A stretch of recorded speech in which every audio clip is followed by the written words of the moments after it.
Hello there, my name is Dr. Christopher Pryor and I'm a lecturer in British and Imperial History at University College Dublin.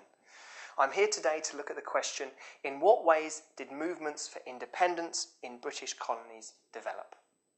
Now, the British always faced hostility from amongst the indigenous peoples in the colonies of the British Empire.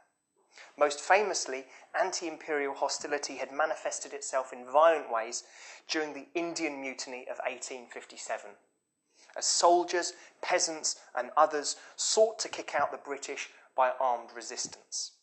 After the mutiny had been suppressed, this form of open, violent protest continued on throughout the rest of the period, on through the late 19th century, on into the early 20th century. However, it was increasingly joined by a new form of protest, an anti-colonial nationalism that had its roots not in the peasants or the soldiers, but in the Western educated middle classes.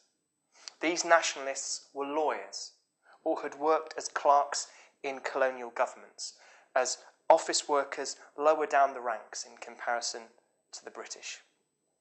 This was a result of the actions of the colonial state. In India, the universities of Calcutta, of Bombay and Madras were established in 1857, and in the 30 years after the mutiny, some 60,000 Indian students entered these institutions. The British needed educated Indians to help run sections of the massive civil service that gradually built up over the course of the 19th century.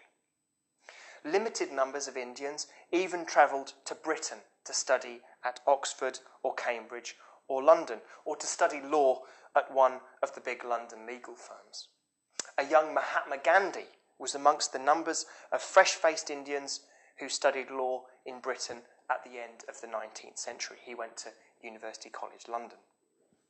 So today, we're going to look at what caused anti-colonial nationalism to take the forms that it did. We're going to look at the start of nationalism as a largely elite phenomenon.